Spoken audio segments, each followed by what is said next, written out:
Salve, salve a todos os meus queridos e queridas alunos e alunas do terceiro ano do ensino médio noite. Como é que vocês estão? Eu espero que vocês estejam bem. Eu sou o professor Assis Walter, tá? Professor de vocês da disciplina Meu Pequeno Mundo, essa disciplina que dá profundidade aos temas trabalhados nas ciências da natureza, tá?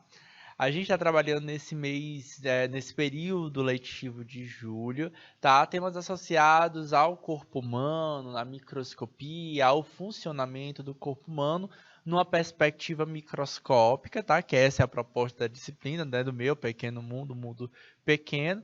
E, claro, fazendo alusões a questões da química e da física dentro do corpo humano, tá? Especialmente hoje a gente vai conversar um pouquinho sobre processos químicos, tá? Então é a química do corpo humano, com o foco especial aí dois sistemas do nosso corpo, o sistema nervoso e o sistema digestório, tá? Tem algumas questões do Enem que são abordadas, tá? Nessa perspectiva e a gente precisa ter essa visão. Bora lá conversar com vocês? Então, para vocês aí, tá na tela aí, ó, o tema da nossa aula de hoje, a química do corpo humano, tá? Então, o foco da nossa aula, especialmente, vai estar associado aí ao sistema digestório, ao funcionamento desse sistema digestório, num ponto da visão da química, tá?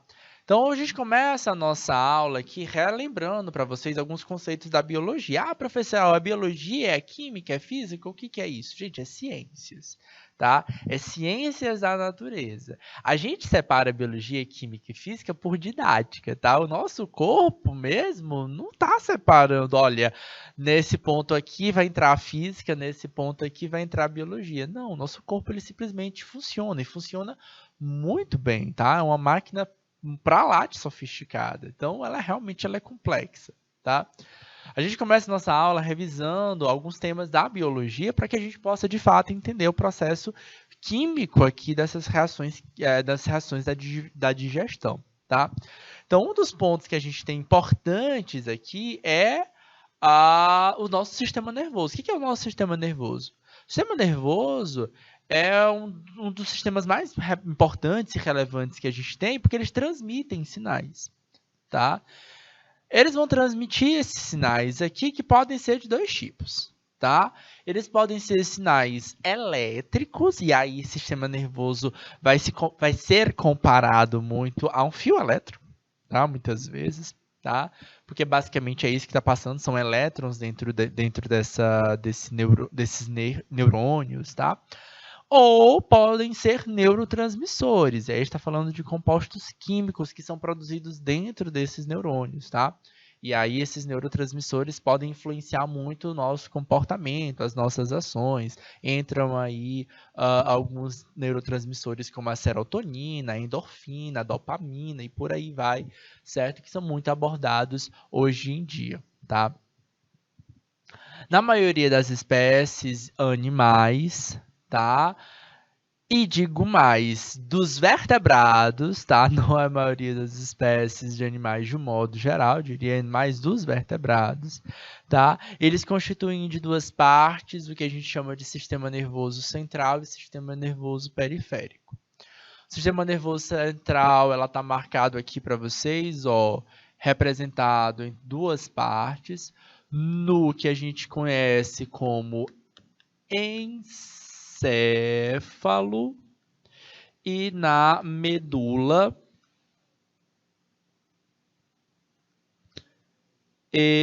espinal. Ok? O que é o encéfalo, professor? É um nome bonitinho para cérebro? Não, tá? Porque o encéfalo, na verdade, a gente vai ter um conjunto de o quê? De tecido nervoso aqui organizado em partes diferentes. Entram aí o cérebro, tá? Propriamente dito, né? São órgãos diferentes. O cérebro propriamente dito, a gente vai ter o bulbo, a gente vai ter o hipotálamo e outras partes importantes para a projeção dessas informações. Em geral, as informações chegam até o sistema nervoso central para que eles possam gerar um sinal-resposta.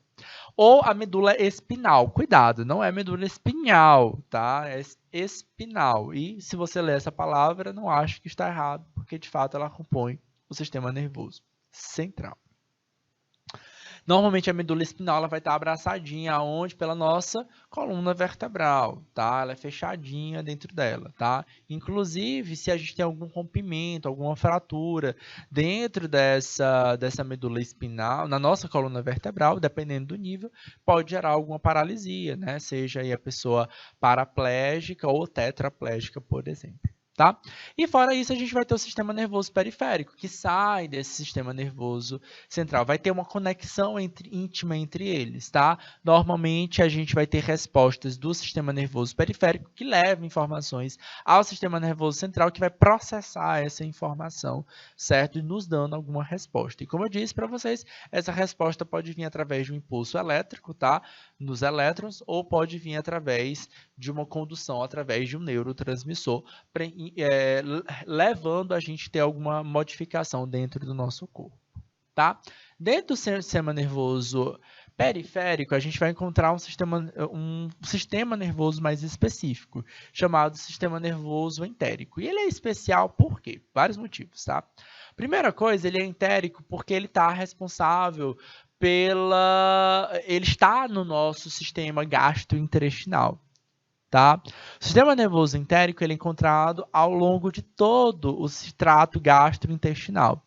Se estende pelo esôfago, pelo reto, além de estar presente no pâncreas, vesícula biliar, estômago e por aí vai, certo? Então, ele está dentro desses órgãos, tá? Então, atenção, órgão não é um tecido, tá? Um órgão é uma estrutura complexa, cheia de tecidos diferentes, a gente vai encontrar células nervosas aqui dentro. Por que ele é tão especial? Acontece que esse sistema nervoso ele é tão complexo, o que ele vai conter? Ele vai conter, certo, um padrão de organização diferenciado do sistema nervoso periférico comum. E aí o que acontece? Eles vão estar muito mais parecidos com o sistema nervoso central do que com o sistema nervoso periférico propriamente dito. Portanto, ele é considerado muitas vezes o nosso segundo cérebro. A gente vai explicar um pouco melhor sobre isso ao nosso longo. Olha só essa imagem aqui, ajuda a gente a ilustrar. Isso aqui a gente é um pedacinho, um trecho, um esquema, tá? Do intestino humano, tá? Observe o seguinte, tá? Abaixo, aqui nessa estrutura, o que a gente vai conter? Ó? A gente vai conter as paredezinhas cheias de voltinhas, tá? São as vilosidades que o intestino vai ter. A grande maior parte dos animais vertebrados vão ter essas vilosidades no intestino. Ela serve para quê? Para aumentar a área de contato com o alimento. Tem um monte de questão que pergunta isso aí, certo? Inclusive do Enem. Tá? Então, para que serve aumentar, fazer essas vilosidades no intestino? Aumentar a área de contato do alimento no intestino, facilitando a absorção dos nutrientes, aumentando a potencialidade dessa absorção. Observe que essas vilosidades vão estar em contato com o bolo alimentar que passa pelo intestino. É aquela que faz a panelada, inclusive. Tá? O que a gente vai encontrar por dentro da camada dele? Né? Então, a gente vai encontrar duas partes desse sistema nervoso central, ou periférico, ou no caso, sistema nervoso entérico. Tá? Primeira coisa, a gente vai ter o sistema nervoso periférico, tá? SNP, tá? Sistema nervoso periférico inferior, tá? E o sistema nervoso periférico que é externo, certo? Que ele vai estar um pouquinho acima, certo? Mais distante aí do bolo alimentar na parte prática, ok? E lá mais longe, né, passando aí da camada muscular, que a gente vai ter músculos aqui, normalmente são músculos não estriados, tá? Ou chamados também músculos lisos, tá? O músculo liso é aquele que a gente não consegue controlar voluntariamente, tá? Em geral, muscular, o tecido muscular estriado, esquelético, a gente consegue controlar, tá? Como assim, professor? Eu consigo pegar meu braço e falar, eu quero contrair, eu quero relaxar. No liso, a gente não consegue fazer isso. É o próprio organismo que entende que horas é que deve fazer isso, tá? A gente vai encontrar um plexo mioentérico, tá? Aí é onde a gente vai ter, ó, células nervosas num padrão de organização muito parecido com o nosso cérebro, tá? Então, os neurônios intrínsecos estão organizados em uma rede de gânglios interconectados, distribuídos em dois grandes plexos. O mioentérico, certo? Externo, e o submucoso interno, tá? Em todo o comprimento da parte do intestino. Vocês já ouviram falar dessa expressão? Que nós temos um segundo cérebro do corpo humano? Pois então, esse segundo cérebro do nosso corpo, na verdade, não é que seja exatamente o segundo cérebro. A padronização do sistema nervoso entérico é tão parecida com o sistema nervoso central que começou a ser especulado como segundo cérebro. E digo mais, tá? Como eu disse para vocês, a grande graça, a ideia do sistema nervoso central é que ele vai ter sim essa função de transmitir sinal, que esse sinal aqui vai ser, ó, pode ser elétron, mas também pode ser o que, ó, neurotransmissor, tá? A gente vai ter até mais produção de alguns neurotransmissores, entre eles a serotonina, tá? Nesse sistema nervoso central entérico, central não, desculpa, esse sistema nervoso entérico, do que no próprio cérebro. Então, ele é um sistema nervoso e muito importante para o desenvolvimento de muitas respostas nossas também. Tá? Muitas perguntas ainda precisam ser especuladas, tá? É um grande campo da medicina associado aí à neuromedicina, né, neurologia, à psiquiatria, tá? Que estão desenvolvendo muita pesquisa aqui nesse campo, tá? Revolucionando a forma da gente poder interpretar o próprio corpo humano, tá? Muita coisa a gente não trabalha ainda dentro da escola, mas é só para dar essa pincelada aqui para vocês. Existe uma semelhança morfológica marcante entre o cérebro e o agrupamento dos gânglios intestinais, tá? Tanto o sistema nervoso central quanto o sistema nervoso entérico são compostos de neurônios e células glias agrupadas em regiões de axônios não mielizados. Eita, bora lá. Axônio, professor, é aquela parte do neurônio que é mais compridinha, que conduz o impulso nervoso, seja ele o sinal elétron ou o neurotransmissor, até o próximo neurônio ou até a região onde ele vai, de fato, induzir a uma ação, certo? Beleza? Em geral, ela tende a ser mielinizado. Por quê? É que nem o fio elétrico, que ele é encapadinho, tá? Por que ele é encapado, o fio elétrico? Tá? Normalmente o fio elétrico ele é um fio de cobre, tá, gente? Então ele é uma liga metálica ali que tem cobre essencialmente, tá? E ela conduz, tá, elétrons, né, eletricidade de um ponto para outro. Se eu não boto uma capinha, ele vai continuar conduzindo? Vai continuar conduzindo. Só que a capacidade a possibilidade de dispersão desses elétrons é muito maior. E claro, entre essa dispersão eu posso tomar um choque, tá? Mas não essa não é a ideia. A grande ideia é da dispersão do elétron é muito maior. A mielina ela serve para isso, para poder o quê? De evitar a dispersão. Só que aqui a conexão entre esses neurônios é tão grande que não vai dispersar necessariamente. Falta dessa mielina ajuda justamente o quê? A conexão, né? A transmissão desses elétrons de forma muito mais usual e muito mais forte, tá? Ambos os sistemas possuem neurotransmissores e substâncias neuromoduladoras similares. Todas essas similaridades acreditam-se que há semelhanças também com as mudanças morfológicas desses sistemas. E qual seria a função do sistema nervoso central na prática para que a gente possa entender de fato o nosso sistema nervoso digestório, que esse é o grande foco da nossa aula, tá? O plexo submucoso, que é aquela parte inferior, vai controlar algumas ações, tá? Então, ele vai estar em contato direto com o alimento. Observa, vou voltar aqui só para vocês visualizarem, ó. Observa que esse plexo submucoso inferior, tá? Ele vai estar mais em contato com quem? Com as paredes da mucosa e, consequentemente, com a absorção dos nutrientes, tá? Então, ele vai ter uma resposta direta com o quê? Com algumas estruturas do nosso corpo. Entre elas, é ele que vai controlar um pouquinho dos movimentos do tecido muscular, é ele que vai controlar um pouquinho a produção de substâncias secretoras, especialmente aí das nossas, dos nossos sucos digestivos, tá? Então, vamos nós, ó. Primeira coisa, eles vão controlar a secreção ácida, tá? Então, a necessidade daquele órgão, tá liberando uma substância mais ácida ou menos ácida, tornando a viabilidade da ação digestiva, tá? Quando é que ele vai saber disso? Opa, chegou um alimento, começou a se absorver. Opa, tá na hora de produzir agora uma substância para digerir melhor aquela substância, tá? Chegou carne lá no intestino. Opa, então vamos nós, carne, proteína e tal, libera aqui isso. Não, está chegando muita gordura, então vai liberar outra enzima. Então ele vai conseguindo fazer essas possíveis interpretações, tá? Outra, regulação do movimento do fluido através do epitélio de revestimento, tá?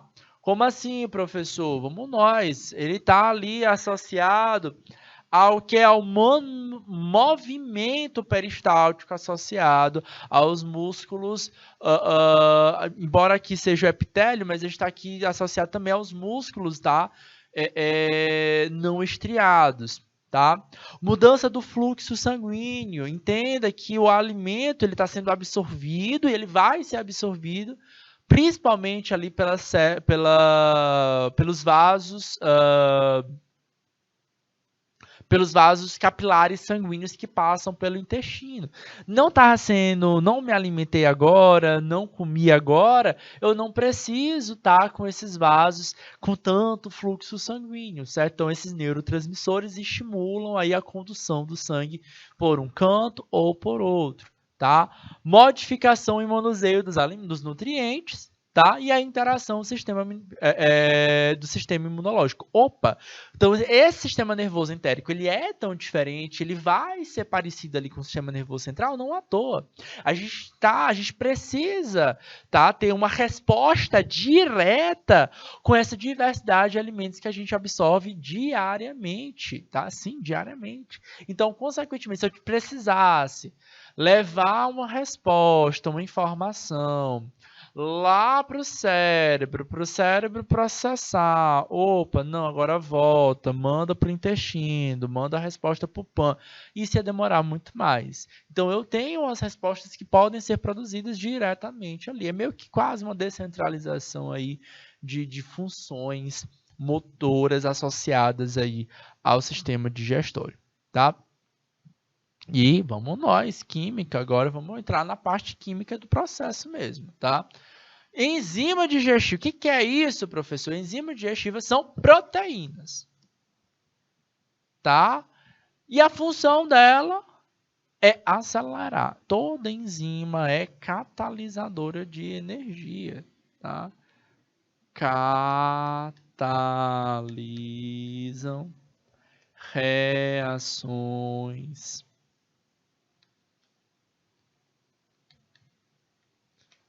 Como assim? Diminui a energia de ativação, a energia necessária para que uma reação química aconteça, tá?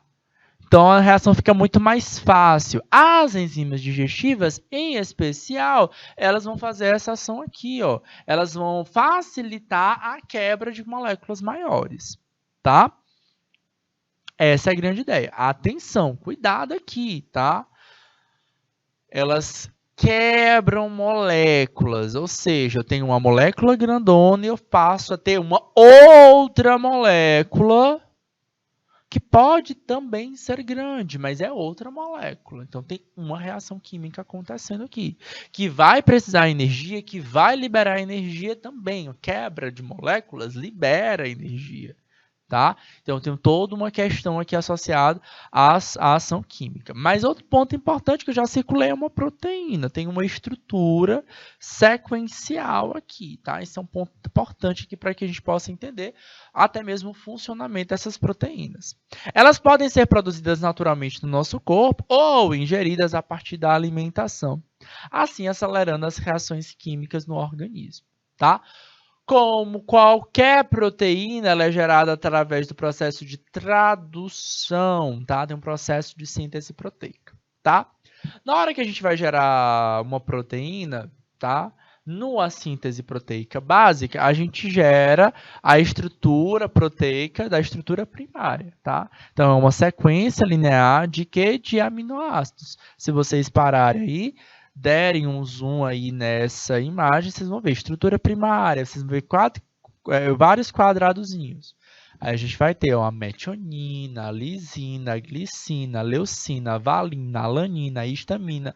Então, são aminoácidos sequenciados, tá? Um do ladinho do outro, um ligadinho ao outro. A ligação que é formada é chamada ligação peptídica. Tá? E essas ligações, elas fomentam justamente a ideia dessa proteína, tá? Claro, um aminoácido com outro aminoácido, eles vão começar a se atrair, tá? Eles não vão se ligar necessariamente, mas eles podem se atrair uns aos outros, tá? Essa atração a gente chama de enovelamento, tá? Podendo formar as estruturas secundárias e terciárias, tá? Especialmente na estrutura terciária, a gente leva a estrutura em 3D ou em 3 dimensões, tá?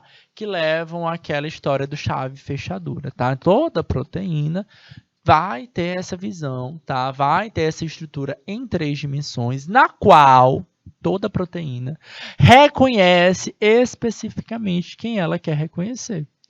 Toda proteína vai funcionar como uma fechadura para uma chave, certo? Isso é muito importante, tá? Pode ter uma estrutura quaternária. O que é uma estrutura quaternária? Quando eu junto várias estruturas terciárias, tá? Mas a estrutura de uma proteína funcional é uma estrutura de uma proteína terciária. Problema! Algumas situações levam à não formação dessa estrutura terciária, pelo menos a não bom funcionamento dessa estrutura terciária. O que é isso? Calor, professor, temperatura, tá? Então, por exemplo, no nosso corpo, em geral, as nossas enzimas vão funcionar muito bem aproximadamente a 36 graus Celsius e meio, tá? Alterou algo muito disso aí, professor fulaninho está com febre, está com 39 graus Celsius. Com certeza essas proteínas não vão estar funcionando muito bem, ok? Outra coisa que pode alterar o funcionamento, a estrutura dessa proteína e, consequentemente, o funcionamento dessa proteína é a acidez, tá? A acidez, professor, sim, o pH. pHs mais ácidos, pHs mais básicos ou pH neutro, tá? Algumas proteínas vão funcionar muito bem no pH ácido, algumas proteínas vão funcionar muito bem no pH básico. Não é à toa que a gente vai digerir em partes diferentes do nosso sistema digestório. A gente vai ter digestão enzimática na boca, vai ter digestão enzimática no nosso estômago, vai ter digestão enzimáticas em partes diferentes do nosso intestino. Certo? Isso não é à toa, cada região vai ter um nível de acidez diferente, tá? Professor, já estou me lembrando que eu já tive uma aziazinha na barriga. Fica marcado aí, porque isso vai ser muito importante. E outra coisa que pode acontecer é a concentração do soluto, tá? Ou seja, a quantidade de chaves que aquela proteína pode reconhecer, tá? Então, se eu tenho muita chave, a proteína vai deixar de funcionar. Se tem pouca chave, aquela proteína fica, opa, estou procurando aqui chave. Aí ela fica alerta, ela funciona muito bem, tá? Então, a estrutura dessa proteína ou dessa enzima digestiva, ela vai ser influenciada por esses 3 fatores. Primeiro fator, temperatura. Em geral, o corpo humano, a temperatura é constante, tá? A não ser que esteja doente. Segunda situação, pH, ou seja, a acidez. Se eu tenho partes do meu sistema digestório vai estar mais ácido, parte do meu sistema digestório vai estar mais básico. Isso vai influenciar diretamente no funcionamento, na estrutura da proteína e, consequentemente, na sua função. E outras, tá, que não é tão comum para as estruturas das enzimas digestivas, a concentração do soluto. Você tem muita chave, ou seja, muito anticórnio, pode modificar a estrutura dessa proteína. Bora conhecer um pouquinho das enzimas digestivas, tá? Bora lá. Bom, o sistema digestório aqui no nosso corpo é composto por diversos órgãos, tá? Entre eles a gente tem a parte bucal, tá? O aparelho bucal, tá? Composto por diversas estruturas como boca, glândulas, dente, por aí vai. A gente vai ter um esôfago, tá? A gente vai ter o estômago, intestinos delgado e grosso. Ok? Então o alimento ele vai passar, ele entra na boca, ele é mastigado na boca, ele é deglutido, é conduzido através do esôfago até o estômago. Depois do estômago ele chega ao intestino delgado, onde acontecem parte do processo de digestão e absorção de alguns nutrientes, tá? Passa para o intestino grosso, onde é absorvido principalmente os líquidos, tá?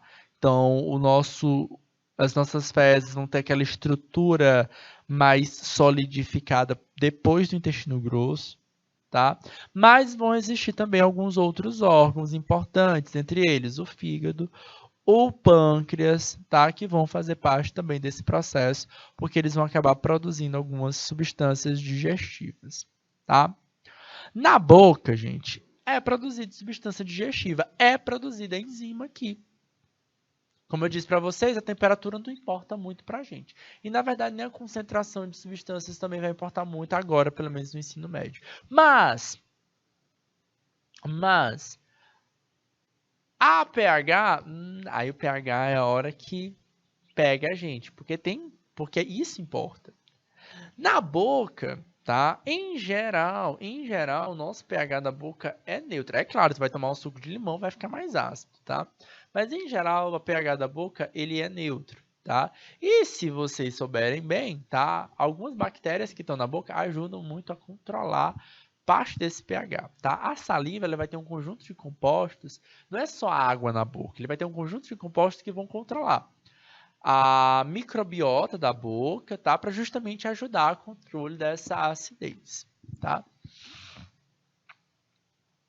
Na boca também vão existir glândulas salivares que vão produzir essa saliva, água com várias substâncias, e dentro dessas substâncias a gente vai encontrar uma enzima digestiva chamada pitialina ou amilase salivar. Dica número 1, e é dica imprescindível, tá? Para vocês saberem enzimas. Terminou em ase, é enzima, tá? Então é um sufixo para identificar enzima.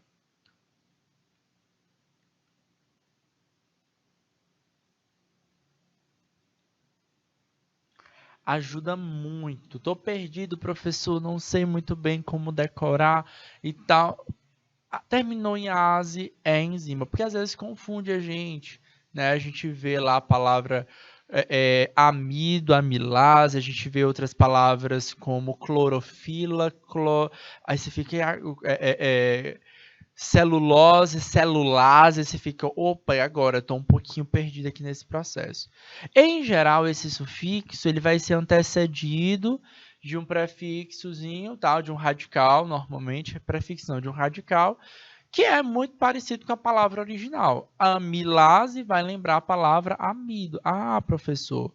Então, a amilase, ela vai digerir o quê? Amido, tá? Então, a amilase digere amido.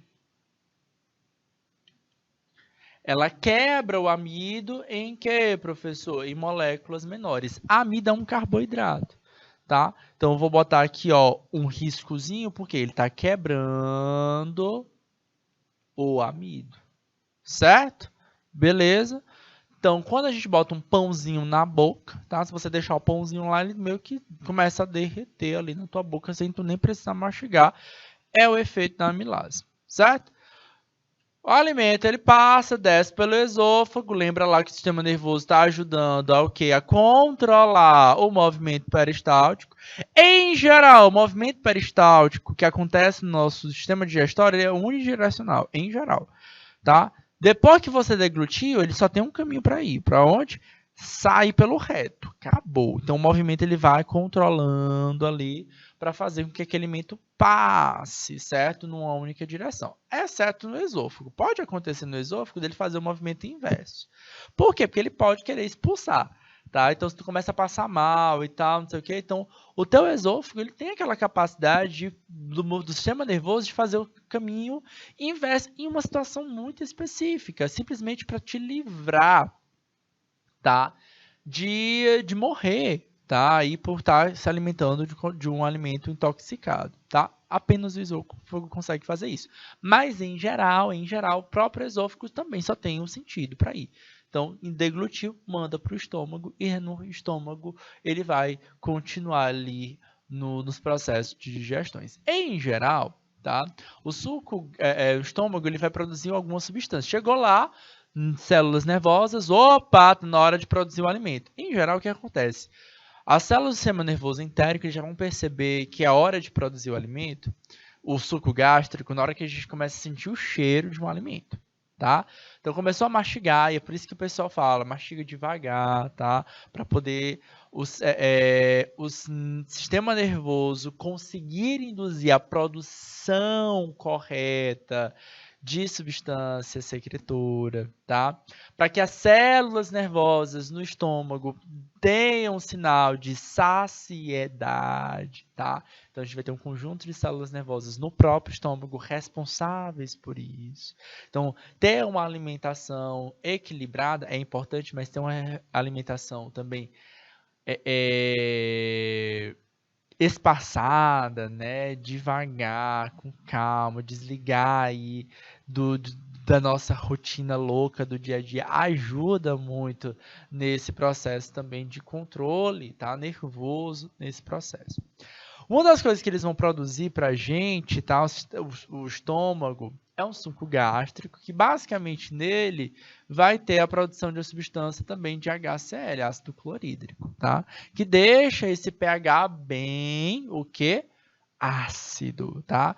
E isso é fundamental para que uma enzima possa acontecer muito bem, tá? Aqui a regrazinha da ASE não vai funcionar muito bem, porque nesse caso a gente vai ter uma enzima chamada pepsina. Aí você vai me perguntar assim, professor, a pepsina ela vai digerir o quê, professor? Algumas proteínas. Todas as proteínas? Não, algumas proteínas. De novo, vou botar assim uma linhazinha verde para mostrar que é ela que está sendo o quê? Quebrada, tá? Vamos descer, tá? Agora vamos para dois órgãos que, na verdade, produzem substâncias, sucos digestivos, tá? Porém, o alimento não passa por eles. Um deles é o fígado e o segundo é o pâncreas, tá? Primeiro, o fígado é responsável por algum processo de digestão? Sim. Ele vai produzir especialmente a bile. Cuidado, cuidado, cuidado, cuidado. Quem produz a bile? Fígado. Atenção. A bile não tem enzimas. Como assim? Não tem enzimas. É uma substância, mas não é proteína isso aqui, tá? Enzima é proteína, tá? Enzima é proteína.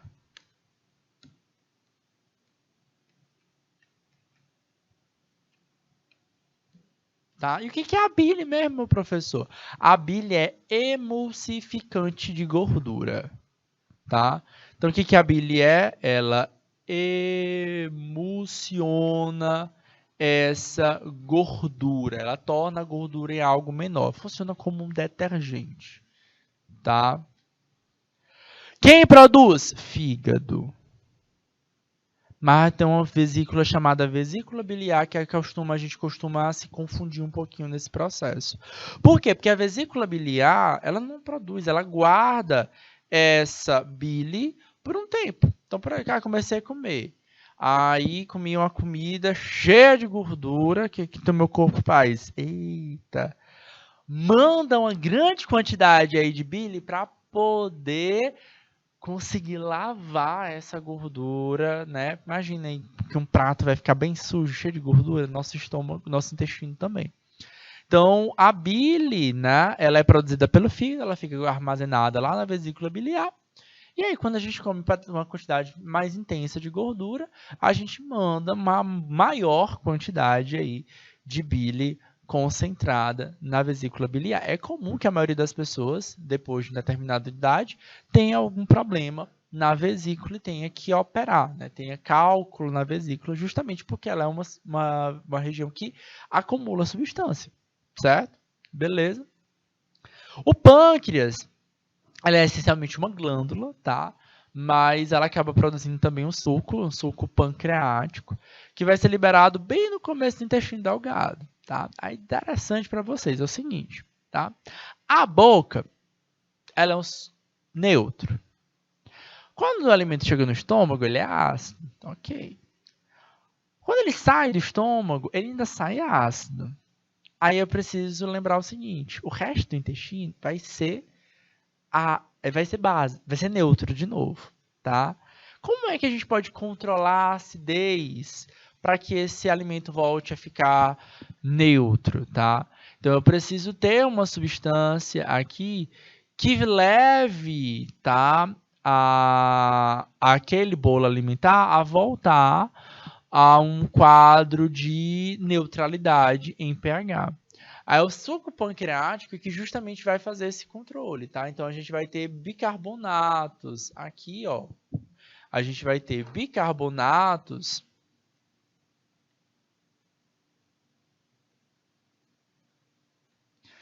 que são mais alcalinos, tá? Ou seja, eles são mais básicos e eles vão poder fazer esse controle das reações de ácido e base, deixando aquela substância mais ácida ou mais neutra, tá? Então essa é a grande ideia. O suco pancreático tem essas duas funções. Vão digerir alguns alimentos, mas ela também vai controlar o pH do nosso intestino, ok? O que é produzido aqui? A gente vai produzir várias enzimas. Dica básica, tá? Ase. Terminou em ase, a gente vai conseguir entender direitinho. Opa! Vermelho assim não dá para ler, né, professor? Canetinha amarela. Terminou ase. Enzima. Terminou ase. Enzima. Terminou ase. Terminou ase. Enzima. Amilase, de novo, amido, tá? A amilase vai digerir amido. Lipase, professor, lipídio. Ribonuclease, ribonucleotídeos, ou RNA. Desoxirribonucleases, DNA.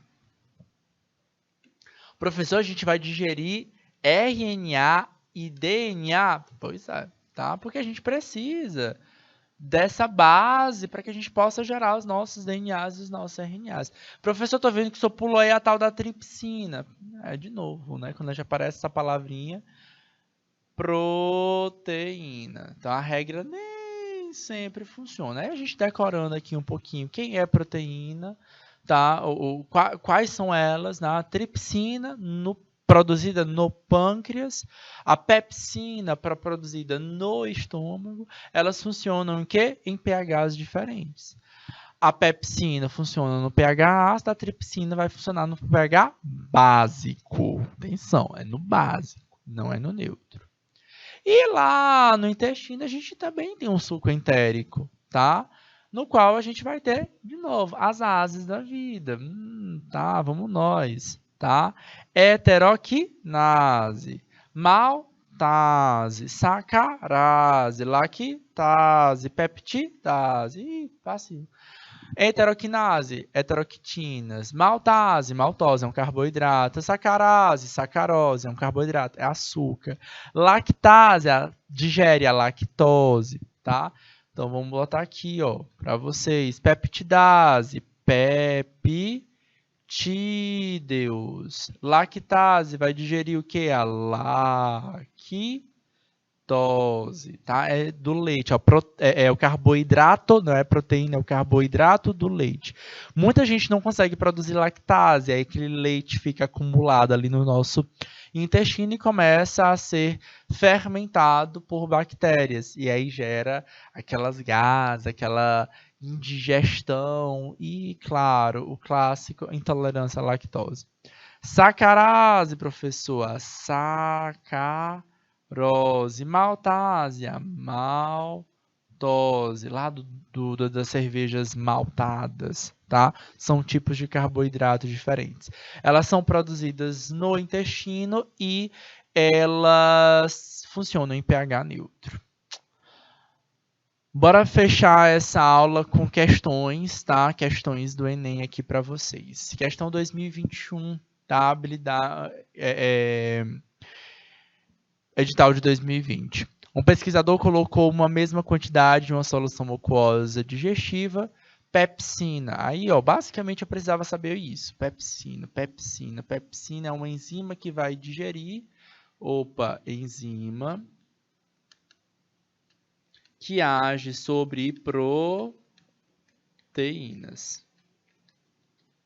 Outro ponto importante, ela vai funcionar em pH ácido.